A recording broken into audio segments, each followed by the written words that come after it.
Welcome guys to my Thunder Egg video. Today we've come to Tamborine Mountain in the heart of Tamborine National Park. We've actually come to Thunderbird Park to their registered crystal and thunder egg mine to do some fossicking today.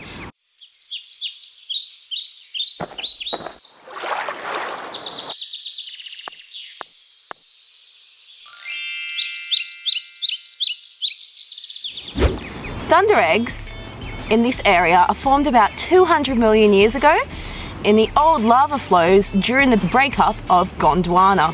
Thunder eggs are geologic spherical objects that form in a silica-rich volcanic rhyolite. As the volcanic lava cools, gas bubbles form inside it from trapped steam and gases. Silica and feldspar often crystallize around the bubble and can also grow inside in a radiating structure called a spherulite. When the gas pressure inside the spherulite increases, the structure forms external cracks, allowing more minerals inside. The radiating arms of the spherulite expand to create a star-like interior. Silica and clays fill the cavity and slowly shrink and crack. Later, silica-rich solutions can enter the cavity filling, including banded agate, quartz, and amethyst. A thunder egg may be referred to as a geode if it has a hollow, but not all geodes are thunder eggs. The thunder eggs in this region are formed at a similar time to the chinchilla petrified wood. They're formed in ancient lava flows where the gas pockets solidify, crack, and particular types of spherical geodes are formed. You can find thunder eggs around the region just on private land. However, a lot of them do lie in national parks, which are a no-go for fossicking. So, without further ado, let's get up into this mine and find us some thunder eggs.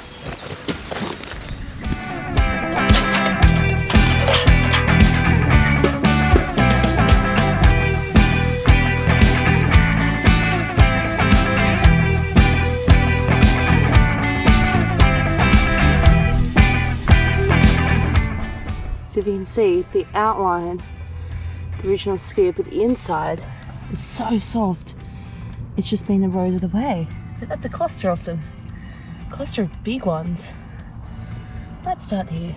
So guys, one thing to remember when you are coming fossicking, you're digging a lot. And even if you are digging with a pick or a geological hammer or a spade, bring some gloves. My hands last time I did this were absolutely ripped to shreds with blisters by the end, and it was actually really, really painful.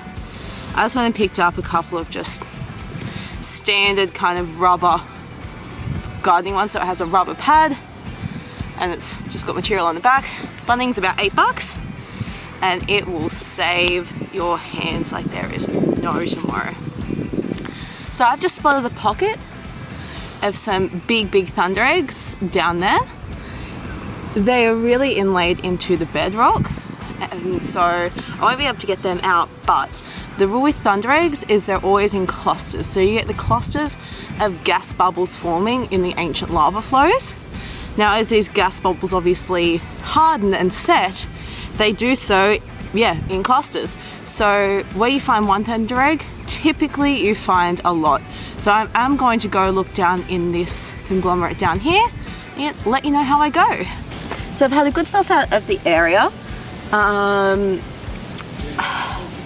Because I've been here before and I found some good thunder eggs, I'm being very selective about what I am and am not taking from the area. I am trying to find pieces that are better than the ones I already have, and if they're not, I'm actually leaving them. But I've actually gotten distracted on a deposit of clear quartz. So at the moment, I am, I don't know if you guys can see that, but I'm actually, I found a decent deposit of it in here. So yeah, just trying to get samples like that from the GoPro.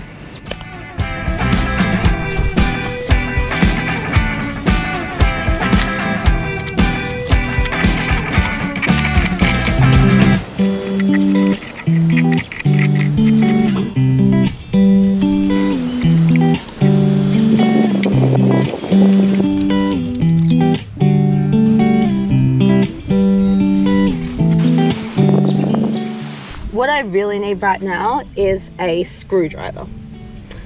I'm really regretting not bringing one, because I think I remember this happening last time. Damn. Yeah, so we're trying to get all in there. That's where we're trying to get.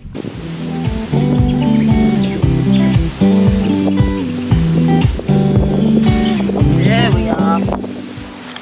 So I'll show you guys what I was trying to get at. So all in here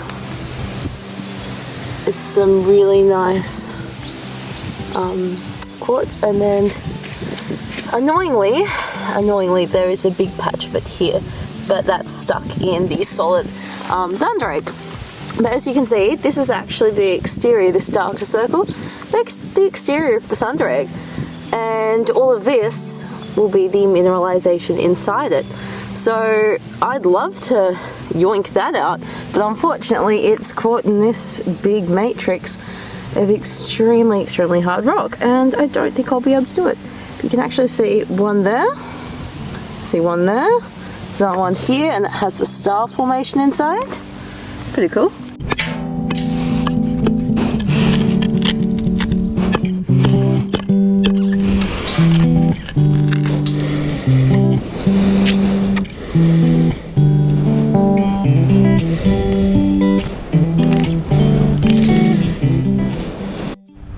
Hey guys, look what I just found in the dirt.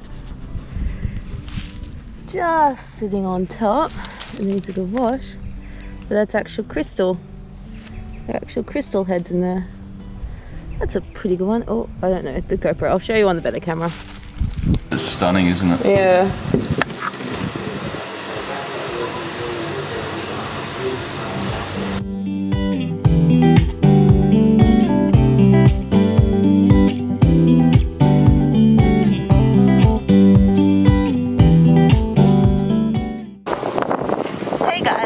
Welcome to the top of Tamborine Mountain. I decided to stop in here on our way back home as it gives you an amazing panoramic view of the local landscape and geology.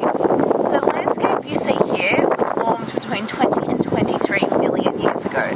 Now it was formed via volcanic activity, but this volcanic activity is independent from volcanic activity that formed the Thunder Eggs. The volcanic activity that formed the Thunder Eggs was approximately 200 million years ago during the breakup of Gondwana. The volcanic activity that caused this landscape occurred about 20 to 23 million years ago. During the eruption of the shield volcano known as Wollumbin, also known as Unported. Now that lies about 100 kilometres south in the northern rivers of New South Wales. During the eruption of Wollumbin about 20 to 23 million years ago, a lot of material was ejected, as well as a lot of ground swelling. The time Wollumbin had finished erupting, the ground in the region had risen over 2 kilometres in height and stretched for over 100. From where we're sitting right now, on the top of Tamborine Mountain, right down south to the Lismore area. Now, Wollumbin Mount Warning is located at the centre of this caldera, and it can actually be seen on the terrain view of Google Maps, funny enough. About 20 million years ago, fluvial activity overtook the region. Now, fluvial activity is water-based Earth surface processes. So, as time went on, and all of the water started to erode all of these sediments and loose material on top of the smaller bedrock, it started to erode away. The peaks that we can see here now are outcrops of harder rhyolite and old magma flows. So that is how we get this phenomenal landscape around us. We must remember though that the geological volcanic events that created this landscape were independent of those that created the thunder eggs that we found at Thunderbird Park. The events that created those thunder eggs occurred 200 million years ago.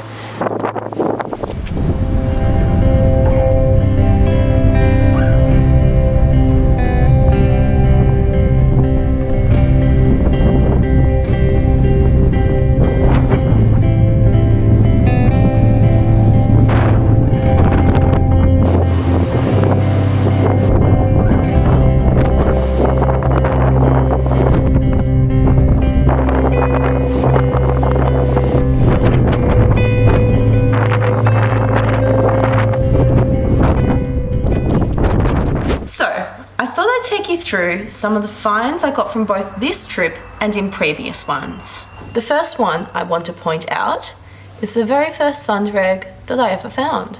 This is a really good example of a well-formed thunder egg, pretty identifiable with all of the kind of cloud formations on the outside that would have been the exterior of the gas bubble in which it was formed. I'm really torn whether I end up cutting this in half and seeing what's inside, or whether I keep it as a whole egg. Why don't you let me know in the comments down below what I should do with it? Because I'm torn. This is also quite a few others that I found. Some of them are worth cutting open, but some of them I just can't see any mineralization on the outside. This one does have some rhyolite stuck to the outside, which does indicate it could have some within it. Right here are some of the finds from this particular trip. If you think back to when I was walking around the site and I found that piece of quartz, well, this is it, all done up. It's got quite a bit of sparkle to it. As I was digging, I also found this example of some really well-formed crystal quartz heads.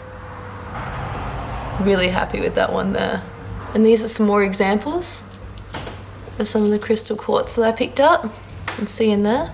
And the little heads that have formed on this one. I was also fortunate to find quite a large chunk of what I think is an orange jasper. I'd be interested to put this in a rock tumbler once I get one and see what it looks like. Now for what I consider the main event. Looks just, you know, a bit of an indication that something could be in there. But when I open it up, and once I've wiped it down with a bit of water, you can just see the mineralization. You can see the star formation, although this one only has 4 real peaks to it. But you can see just a bit of rhyolite coming through the top, some of the red jasper here, the quartz in the middle. Just beautiful, all the green of the rhyolite marbling through here. I was really happy with this. This is probably my best example of a really beautiful and well-formed thunder egg. It's not spherical on the outside because it's obviously been chipped away, as you can see here, but inside that was well worth a cut. This I actually found on a previous fossick. It's actually a thunder egg core. So it is the core of the thunder egg that will be here, and everything else has been eroded away or chipped away, and just the really hard quartz center has been left. However, in the case of this, it's actually amethyst. So we've got a little pocket of dark smoky quartz there too. So we've got the dark smoky quartz there and the amethyst here. That's one of my better finds too. Also in previous fossicks, I found sheets of quartz, little nodules there. They were super pretty. So again, just sheets of that crystal quartz. This one I found a little crystal quartz cave too. This again was found in a previous fossick. And if you can see some of the peach jasper around the outside with the crystal quartz inner. So this is actually a conglomerate of a few different little thunder eggs, all just in their own grouping. Again, this is such a good example. It is a naturally broken thunder egg in half, but you can see that peach jasper around the outside with the crystal quartz on the inside, and the clear formations of where it grows outwards. This is actually the first thunder egg that I cut in half. So you just see some of the smoky quartz on the inside of that one. No actual crystal heads forming, but it is a cool shape in there, and I was pretty happy with deciding that that was the first one I was going to cut in half. The example of what it would have looked like when I first found it. I could tell that there was some mineralization just based on these markings on the outside. Another example, some crystal quartz on the inside, and that is a classic star of a thunder egg. Again, naturally broken in half, so that is how I found it.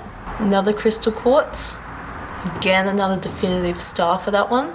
And this one, you can see it not only from that side, but you can actually see it in there as well. So you can see in different directions. I hope that this has showed you what thunder eggs are, explained a little bit about them, and the beauty that you can find here in southeast Queensland just by doing a bit of fossicking. I hope that everyone's liked this video. If you do, give it a thumbs up. It really supports my channel, and we'll be back with another adventure soon.